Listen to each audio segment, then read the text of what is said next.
Saludos. Hoy, martes 26 de diciembre, en compañía pues del doctor Rafael Sánchez Cárdenas, pues le damos la bienvenida a esta emisión de hoy del programa Ojalá. Ha transcurrido la Navidad o la Natividad, 24, 25 de diciembre, que en general pues resultó una fiesta familiar, colectiva, comunitaria, que la mayoría de los y las dominicanas disfrutaron.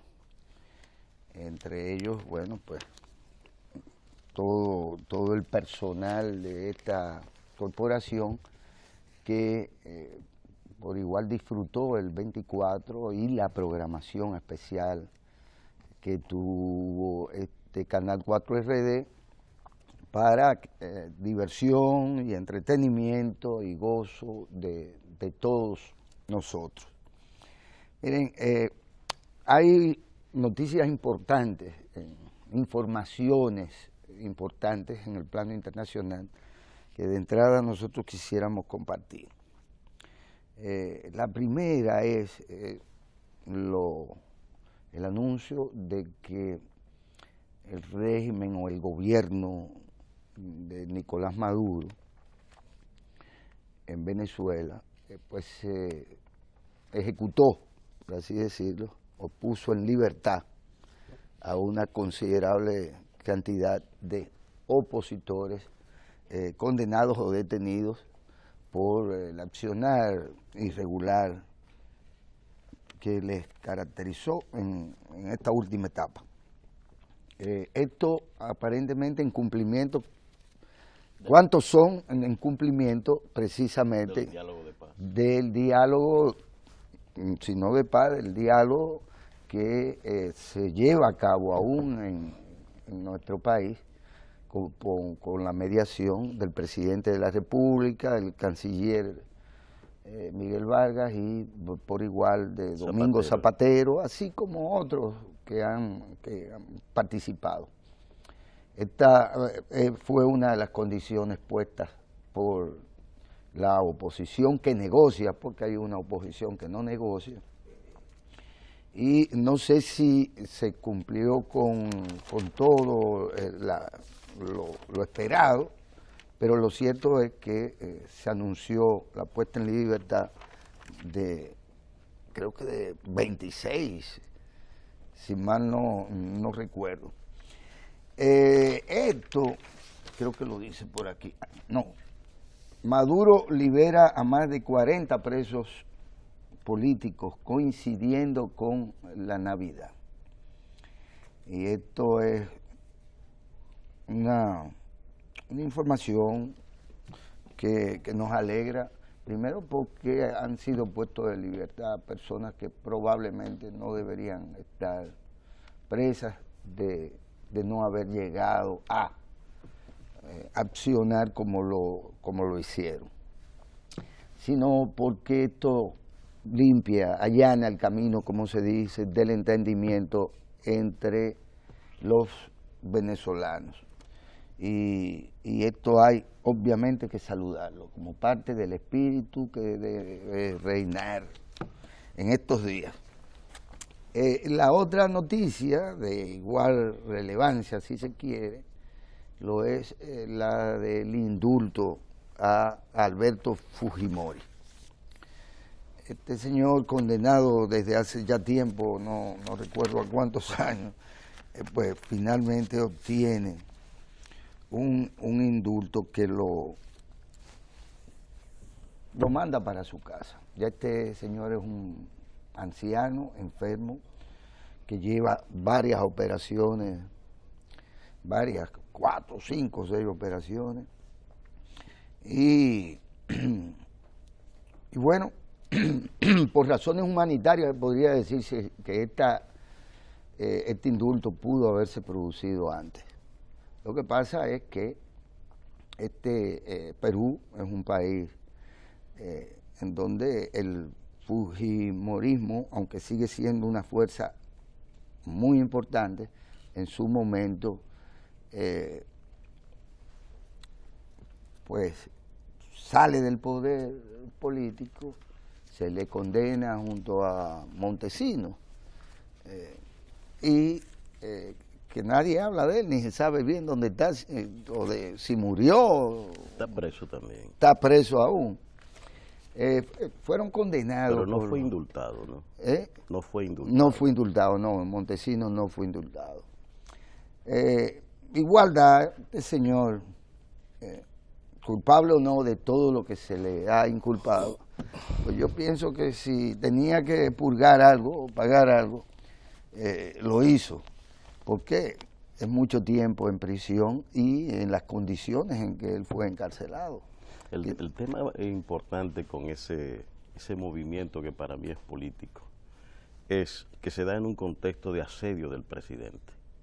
Entonces el fujimorismo representa la segunda mayoría de Perú, de manera que todo refleja una suerte de alianza o vínculo del presidente con el fujimorismo con fines de salvar su situación delicada en Perú. O con una parte del fujimorismo, porque no con todas. Pero lo ha hecho con el símbolo del fujimorismo, que es su presidente emérito, vamos a decirlo de alguna manera. Sí, pero el fujimorismo no había hecho absolutamente nada para generar el indulto o la excarcelación de su líder. Y parte de los problemas públicos entre Keiko y el otro, y el Kennedy, era precisamente eso, que él le enrostraba a toda la bancada fujimorista el no haber propiciado el indulto. Y evidentemente que la negociación se hace ahora no con Keiko, sino con su hermano, que fue el que junto con ocho, es decir, una minoría total con respecto al fujimorismo, con 8 impidieron que Kuczynski fuera sacado del poder. Efectivamente, de manera que todo el proceso de continuidad, que es lo que estoy diciendo, sí, claro, de negociaciones va caminando.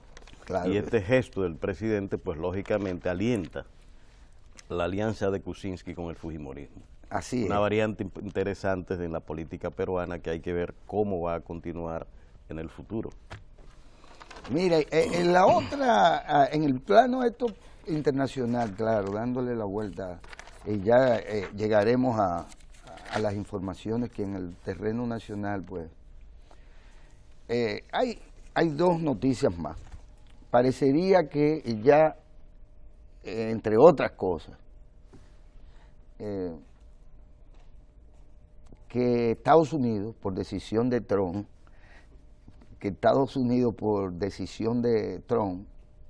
pues rebajó su aporte sustancialmente a la ONU. Y por demás denuncia un tanto a la ONU como ineficaz. Que actúa en contra de las políticas norteamericanas. Que actúa en contra de la política norteamericana, la declara ineficaz en general y además con gastos excesivos en materia de su burocracia, de su personal. Y bueno, vaya usted a ver, esta es la continuidad y una de las tantas expresiones que tomará de nuevo el troglodismo en las relaciones internacionales. Es decir, es para atrás, es para la cueva. Sí. Es para la cueva que vamos. Esta es la idea no del multilateralismo, sino ni de la globalización, ni toda esta cháchara, porque al final de cuentas todo eso ha sido cháchara. Es decir, cuando yo hago un cuento y lo desarmo después. Y ya no es globalización, y ya no es democracia, y ya no es esto, y ya no es lo otro. Es una historia hecha para luego ser descompuesta y volver al mismo punto de partida. A un ambiente crispado a nivel internacional, de mucha violencia verbal, y de falta de apego a las normas del llamado derecho internacional público. Entonces, y diplomático. Esto queda expresado precisamente con la ratificación que hace el Papa, en el sentido de que, por ejemplo, en el caso de judíos y palestinos, la solución debe atravesar con dos estados, es decir, el reconocimiento del Estado palestino y el reconocimiento del Estado de Israel. Y que obviamente se debe buscar un nuevo modelo de desarrollo también en general. Pero fíjense que 2 meses después de que Estados Unidos abandonara la UNESCO por su sesgo anti-israelí, el Estado judío ha confirmado también su salida de la UNESCO. Al inicio de la reunión, Netanyahu anunció el domingo que había ordenado presentar la petición antes del fin de año. La decisión del primer ministro se produce tras el rechazo registrado en la Asamblea General de la ONU a la decisión de la Casa Blanca de reconocer a Jerusalén como capital de Israel. Es lo más apropiado ante la actitud sesgada, unilateral y absurda de esta organización hacia nosotros y en el contexto de la sólida posición mantenida por Estados Unidos en Naciones Unidas. Es decir, 10 países que no son lo que... El sesgo no es de la mayoría, no, es el de ellos el sesgo. O sea, ellos son franca minoría. Si se tienen que salir de la ONU, se salen. Si se tienen que salir de la UNESCO, porque una forma de salir de la ONU es salir de la UNESCO. Porque la ONU es una organización que tiene distintos órganos, por así decirlo. Y si usted se sale del corazón, usted se sale ¿de dónde? Del cuerpo. Es decir, la ONU es una organización que tiene una estructura, y si usted se sale de una parte importante de ella, usted está renunciando a los principios mismos fundamentales de esta organización internacional. Creo que son noticias esencialmente malas. O sea, parecería que vamos a llegar al año 2018 con un retroceso importante por parte de potencias que, como Estados Unidos, ya le importa al mundo. Ya sabemos que ellos no tienen que ver nada con esto del cambio climático, que no hay ningún compromiso de parte de ellos, que soltaron en banda a Francia con este tema. Y ahí se pone en evidencia también la diferencia de que no todos los países, aunque marchen juntos, son iguales. Y tienen posiblemente agendas, que es el caso francés, europeísta, y mientras ya para Trump Europa es un problema, porque esos tipos también ha denunciado a los europeos, sus aliados naturales, por así decirlo. Llegamos a un final de año en ese sentido, doctor, particularmente oscuro, que nos llena no solo de preocupación, sino también de decepción, porque después que usted avanza, se avanza, a pesar de que hay gente que nunca ve el avance, después que usted avanza, tener que ver el retroceso es decepcionante. Una de las cosas que yo pienso que hay que asumir ante todos estos conflictos internacionales e intervenciones o expresiones de la política internacional de los estados, es precisamente cómo este último año y el anterior también viene expresando el conflicto entre las políticas unilaterales y las políticas multilaterales. Es decir, el mundo unipolar que surge después del año 89 con la caída del muro de Berlín ha querido sostenerse más allá de las posibilidades que la propia comunidad internacional ofrece. No es posible pretender que un solo país pueda disponer y dictar a toda la comunidad internacional su propia ley, sus propias políticas y sus propios intereses, a cambio de que si no se hace de esa manera, pues retiro el apoyo a organizaciones multilaterales como las Naciones Unidas, como lo ha hecho. Igualmente se retira de UNESCO, la Organización para la Educación y la Cultura de Naciones Unidas, precisamente porque en todo el desenvolvimiento de la política internacional, la mayoría de los países ha sido consistente en sostener un punto, una opinión totalmente contradictoria con la posición de Estados Unidos y en este caso también de Israel.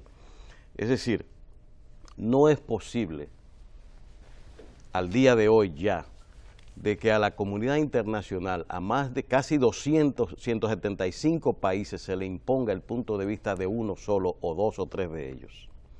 Ayer leía la información de que el gobierno de Guatemala se había sumado al de Estados Unidos en el traslado de su embajada a Jerusalén. Vaya usted a ver, Guatemala. Si esto es verdad, estaríamos en presencia de una decisión verdaderamente alocada. Porque otra cosa no se puede decir. Sumarse a el traslado de embajadas hacia Jerusalén, una ciudad, digamos, neutral, en la cual la mayoría de las religiones del mundo tienen convergencia y ejercicios y ritos permanentes, lo que va a hacer es atizar mucho más la conflictividad internacional. Ya lo han hecho con este pronunciamiento de Estados Unidos, pero es de esperarse de que a corto tiempo las intifadas que ya empiezan a manifestarse en Palestina se extenderán a otras zonas y el conflicto, el terrorismo que tanto se vive pregonando su combate, ha de crecer como respuesta a esta política internacional del gobierno de los Estados Unidos, contraviniendo no solamente a Naciones Unidas, sino a voces tan sensatas como la del Papa Francisco, que en el día de ayer hizo su pronunciamiento llamando a contener esas medidas y a evitar de que se afecte a Jerusalén como centro de las religiones del mundo mediante la ruptura de la neutralidad que esa ciudad representa para todas las religiones y los estados. Naciones Unidas ya hizo su pronunciamiento y he de entenderse de que Estados Unidos y otros países que están abogando por la ruptura de esa neutralidad de Jerusalén pueda evitarse. No puede seguir atizándose conflictos de esta naturaleza bajo esos preceptos. Igualmente volver atrás con las acciones que mencionaba el Papa en su pronunciamiento Urbi et Orbi, señalando las acciones que se han llevado en Venezuela y abogando porque el proceso de paz y de diálogo que allí se lleva pues se profundice mucho más. La liberación de presos que ha hecho el gobierno venezolano hay que saludarla como parte de esas medidas de paz que se están implementando desde la República Dominicana y que empiezan a dar los frutos que toda la colectividad internacional ha estado demandando, no solamente en este caso venezolano, sino también en el caso de Jerusalén y de otros conflictos que necesitan como forma y metodología de tratamiento el diálogo. Atizar conflictos es la peor de las soluciones que se pueda hacer. Pensar de que hoy día, con todas las muestras bastante evidentes que la historia ofrece, mediante la acción militar pura y simple se pueden resolver conflictos de esta naturaleza, es simplemente un despropósito.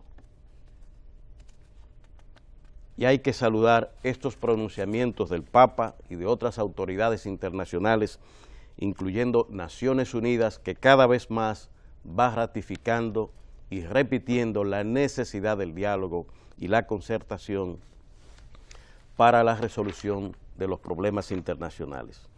Por otro lado, usted me ha mencionado las informaciones que han salido sobre los accidentes durante esta pasada 24 y 23 de diciembre y 25 de diciembre, que más o menos, según las informaciones, están en las estadísticas previas, salvo algunos hospitales que reportan un número un poco mayor de atenciones en sus emergencias.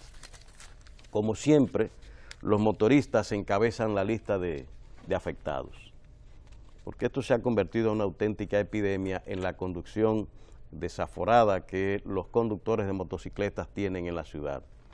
Zigzaguean en todas las vías, hacen uso inapropiado de ella y provocan habitualmente, no solamente que afectan a los vehículos que están en sus carriles, sino que en ese zigzagueo provocan también que sean embestidos por los conductores de vehículos de mayor tamaño. Son las principales víctimas y hay que ver cómo las autoridades de AMED y otras instituciones responsables pues ponen un poco más de atención, como siempre, para bajar estas estadísticas a camiones y a motores.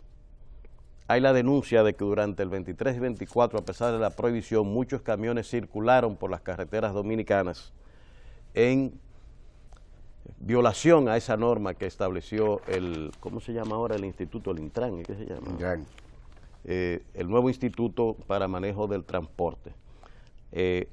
Hay que ver de qué manera se puede controlar esta incidencia terrible que tienen los accidentes que han convertido en la principal causa de muerte los accidentes de tránsito en la República Dominicana. No obstante, las autoridades de salud declararon casi como un brote epidémico lo acontecido con la venta de Cleren.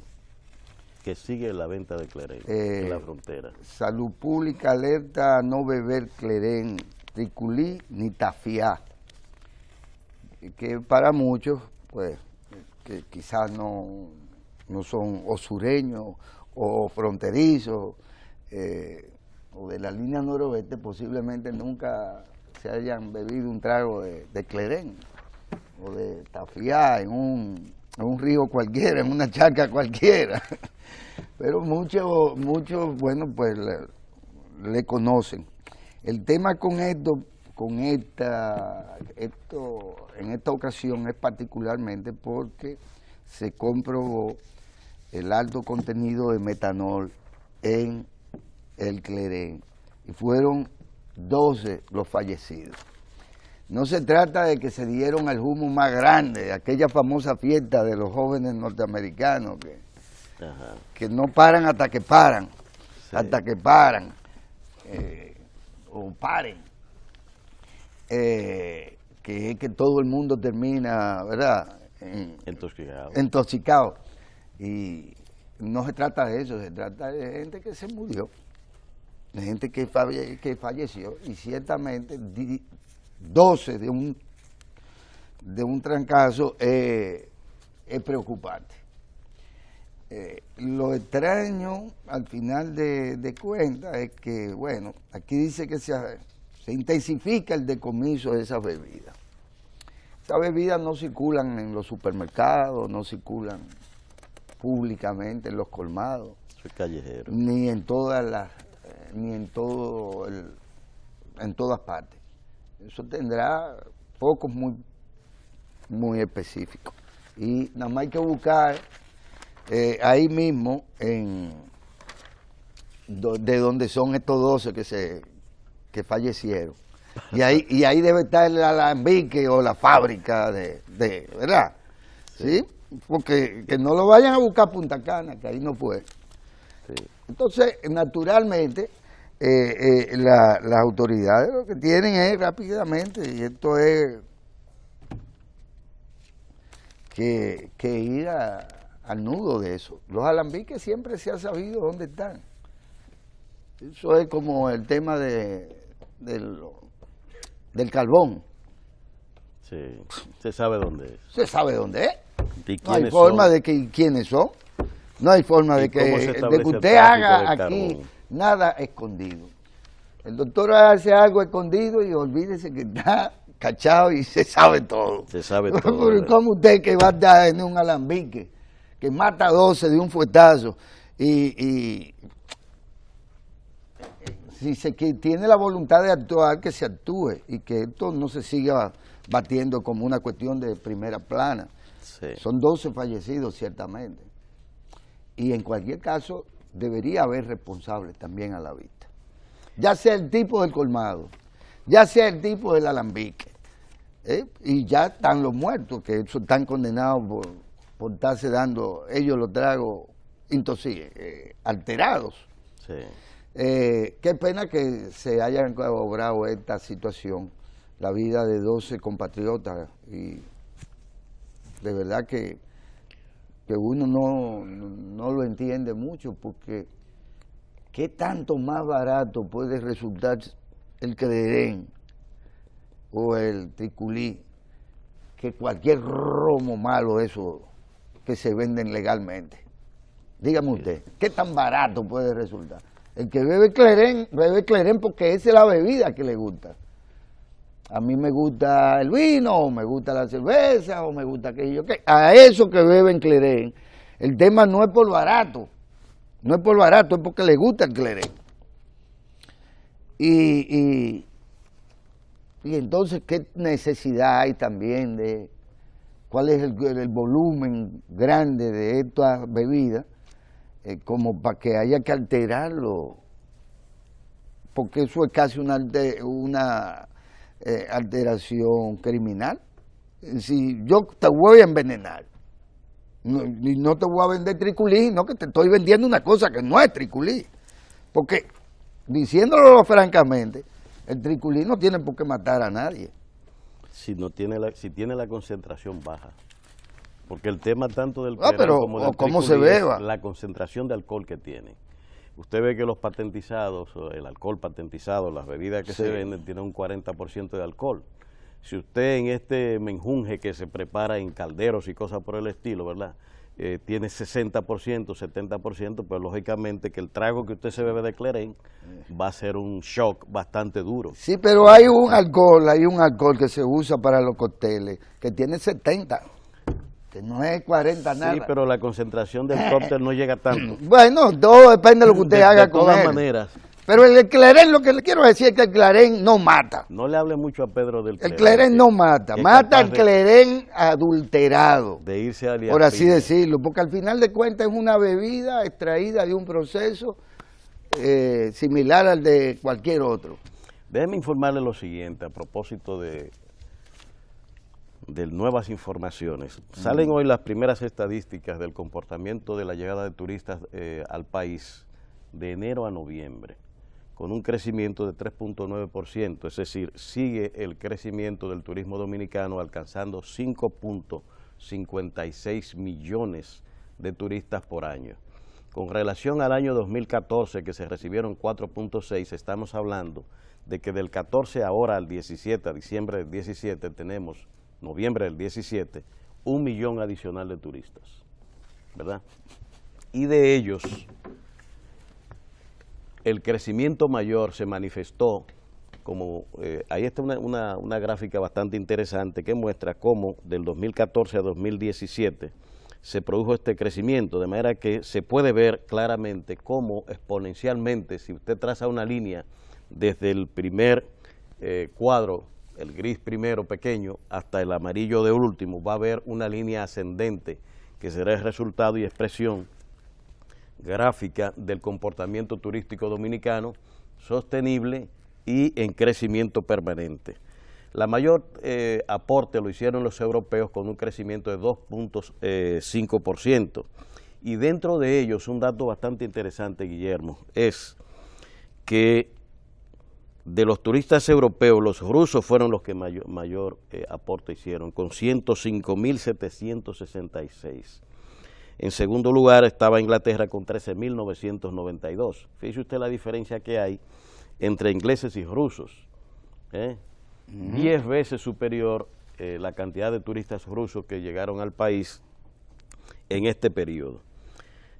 Así es que una nota importante es justamente esta de que el turismo dominicano sigue su proceso de ascenso y fortalecimiento y cada año nos vamos acercando más a la meta deseada de un turista por cada habitante dominicano, es decir, 10 millones de turistas, que es lo que necesitamos en el país para que la economía y todo el entramado productivo nacional pueda hacer la adecuada conexión con este motor importante de recepción de divisas y de movimiento económico en la sociedad dominicana. Tenemos que continuar con el proceso de vinculación del turismo con la agropecuaria nacional, de manera que la riqueza que genera el turismo pueda ser transmitida a la agricultura dominicana, facilitando la mejora social y económica de los productores nacionales. Buenos datos para el turismo dominicano durante el año, y todavía nos queda un mes. O sea que probablemente estemos hablando de que si la media llegara a 200.000 turistas más, estaríamos hablando de 5.7 millones de turistas, porque falta el mes de diciembre por computar. De todas maneras son muchos. Y para seguir recibiendo en mayor cantidad, se tienen que ir haciendo las inversiones. Así es. Y se tienen que ir rehabilitando el parque hotelero nacional e incrementándose la oferta, porque es que una cosa va con la otra. Y basta y sobra incluso con que usted habla de los rusos. Lo más importante quizás es que la mayor cantidad de turistas que vienen en la actualidad al país son norteamericanos. La mayoría, sí. Eso, a ver, eso es importante. Y está asociado por igual, supongo, a la mejoría de la economía de los Estados Unidos y al impacto que puede tener esto de que no tengan que pagar más impuestos que antes, sí, y puedan quizás venir al Caribe a disfrutar con esos chelitos. Pero mire, quiero unirme a la pena de la madre y los familiares de, si se quiere, un colega, el joven Angel Del Orbe. Así que murió Angel. Angel, editor y productor de CDN Sport Mats. Sí. Y por igual creo que él trabajaba, era parte del staff de los Tigres del Licey y de la Liga, por igual también nacional de baloncesto. Penoso porque, más que nada, fue inevitable, porque ¿quién puede evitar la circunstancia en que este joven finalmente, este trabajador, termina perdiendo la vida? Se trata de esta situación. Él jamás se imaginó que cruzar esa intercepción le costaría la vida y mucho menos que su muerte se produciría debido a la imprudencia de un conductor. Fue impactado por un vehículo que a su vez había sido chocado por otro que había violado la luz roja del semáforo. Del Orbe, quien también fue en el centro médico, muere posteriormente en el centro médico donde falleció, dominico cubano.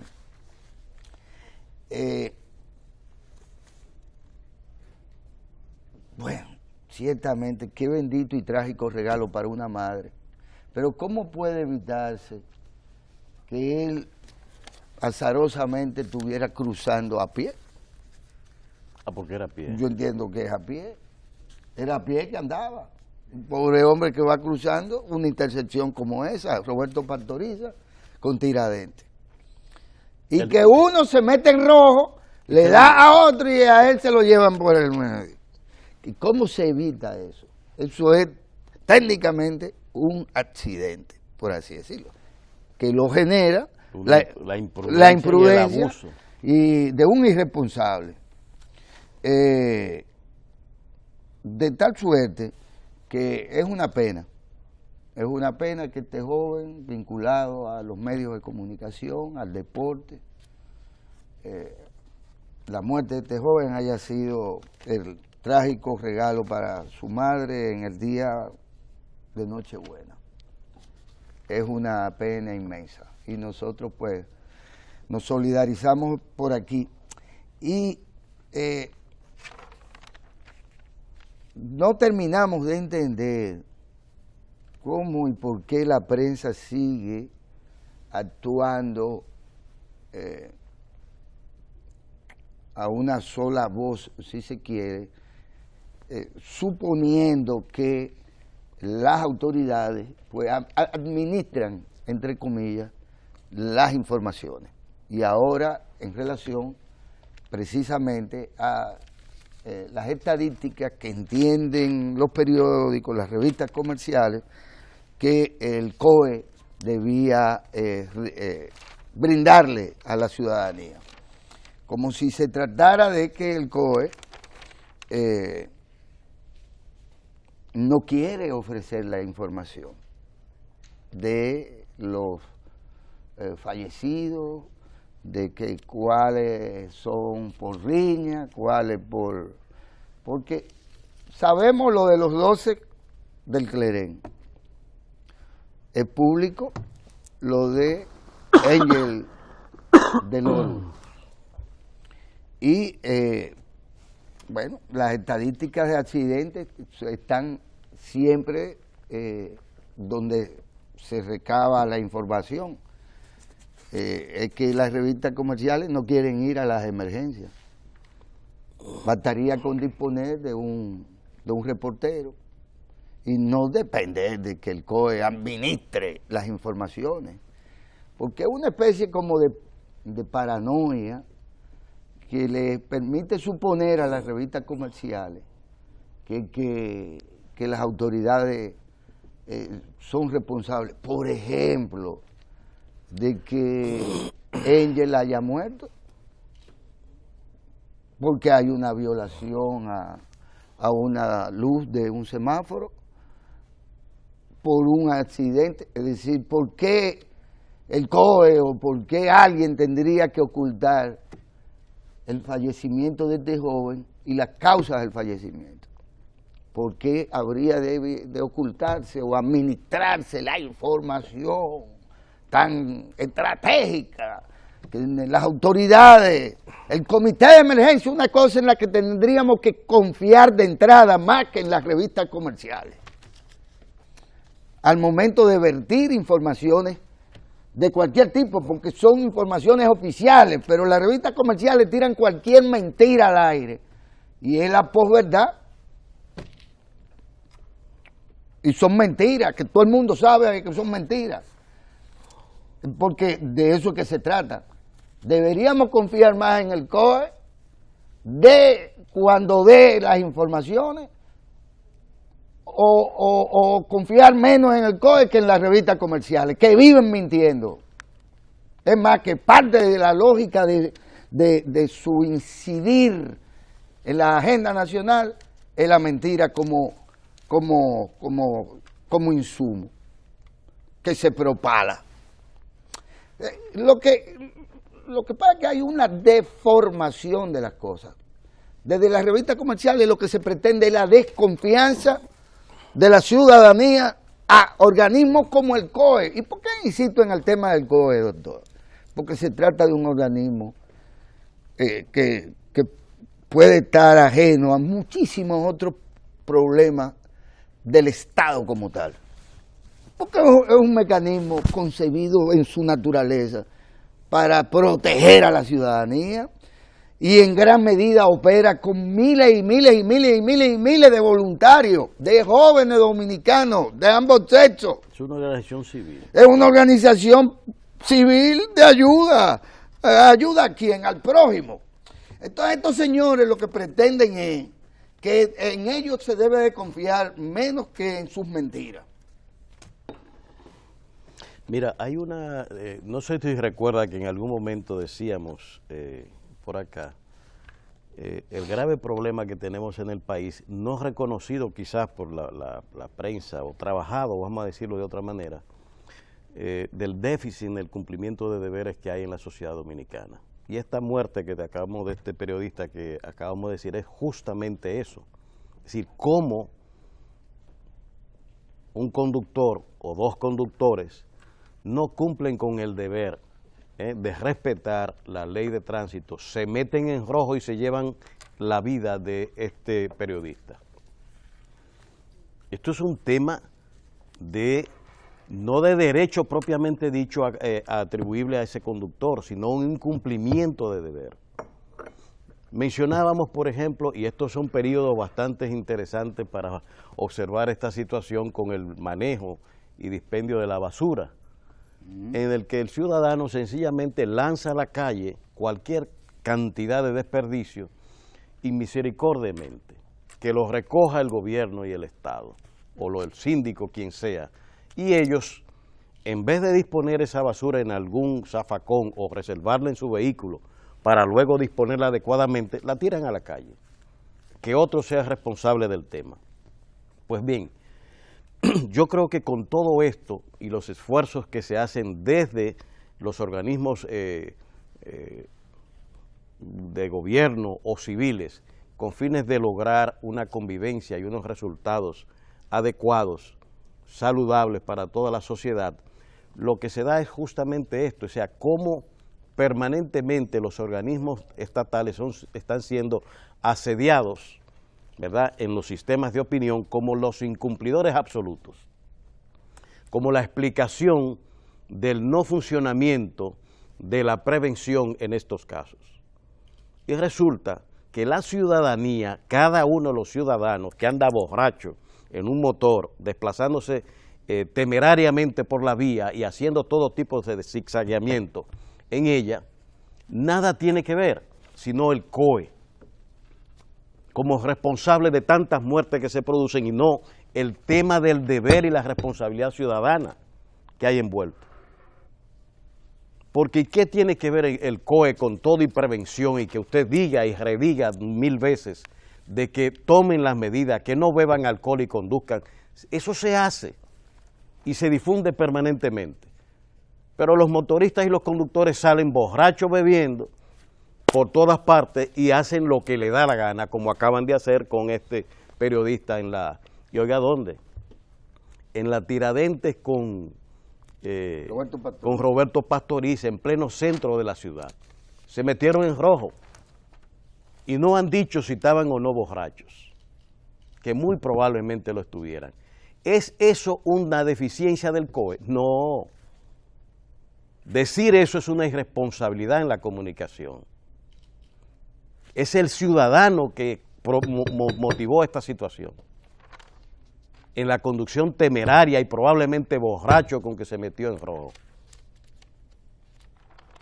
Entonces eso es déficit en el cumplimiento de deberes. Y queremos permanentemente estar creando ambientaciones de desconfianza hacia las instituciones gratuitamente, por una manera fácil de razonar los problemas que se presentan. Pues no es así.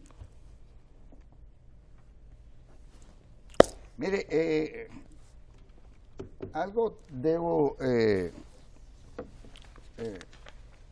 si algo se saca en claro es que la sociedad dominicana, por encima de todos sus problemas y de las contradicciones propias de una nación, cual que fuese, se abocó en general en estos días y sigue en ello a celebrar el final de año, y esto ha sido generalizado y bueno, el espíritu navideño ha primado por encima de las tragedias, por encima de las malquerencias.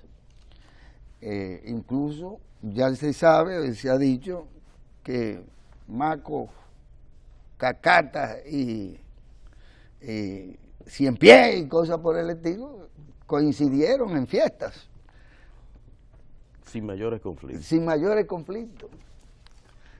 Sin mayores conflictos. Y eso es halagüeño. Mire que es difícil no tropezar con el ciempié. Es difícil no toparse con un ciempié. Y más después que usted levanta una yagüita vieja. No, nosotros queremos ahora presentar y compartir con los amigos, con todos ustedes, una interesante entrevista que le hiciera nuestra querida compañera de trabajo, doña Francis Jorge, a Onofre Rojas, a propósito de una serie de metas también de la presidencia, pero por igual a propósito de la mancomunidad. De la mancomunidad. Y bueno, vamos a una breve pausa, y entonces de inmediato pues vamos a compartir con ustedes esta entrevista de Francis Jorge a Onofre Rojas.